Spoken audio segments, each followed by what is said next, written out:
Question number 12, Rahui Katene. Thank you, Mr Speaker.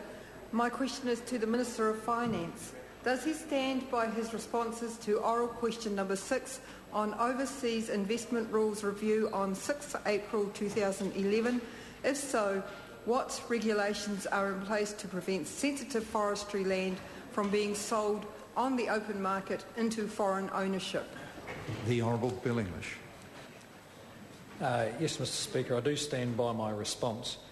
In terms of regulations for investment in forestry land, investors must obtain consent to invest in any forestry blocks greater than 5 hectares, as it qualifies as sensitive land under the Overseas Investment Act. Part of that test is that investors must show they are of good character and the investment must be likely to benefit New Zealand. Over the years, foreign investment has played a significant role in New Zealand's economic development, but recently the government has introduced some extra tests into the regulations to ensure that such investments do benefit New Zealand.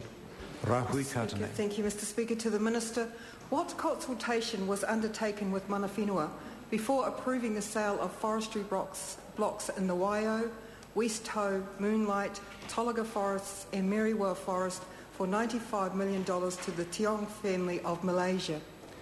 The Honourable Bill English.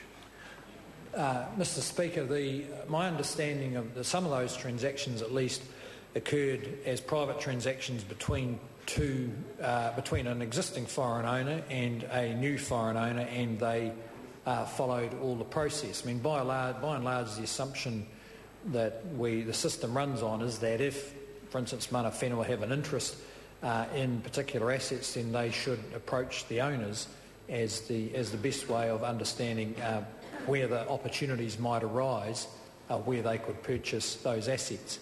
But the fact the government has introduced regulations last year which mean that those sales have to go through further tests to ensure their benefit to New Zealand.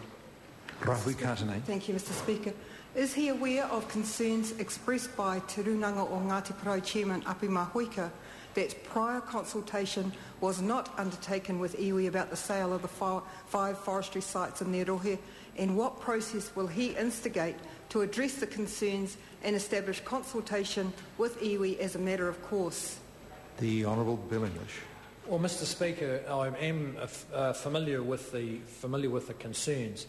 It's not really that. I mean, the Crown has done business, for instance, with Ngāti Porou, but also any number of other iwi around the issues between the iwi and the Crown.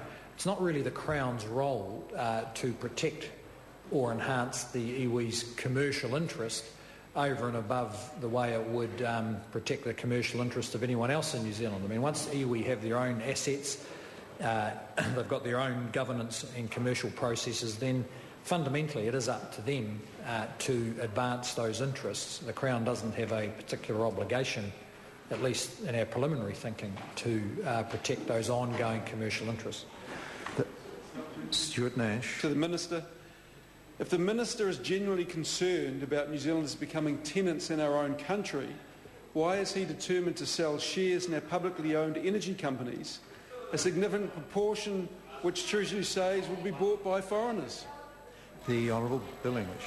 Well, Mr Speaker, one reason is this. While he might be happy to have New Zealand indebted up to its neck paying interest to foreigners, we would rather pay dividends to New Zealanders who own those companies if we get the opportunity to do so. That is the choice. I can't understand why Labor's so worried about foreign ownership of assets and so reckless about foreign ownership of debt. The House comes now to questions to members. Question 1 stands in the name of the Honourable George Hawkins.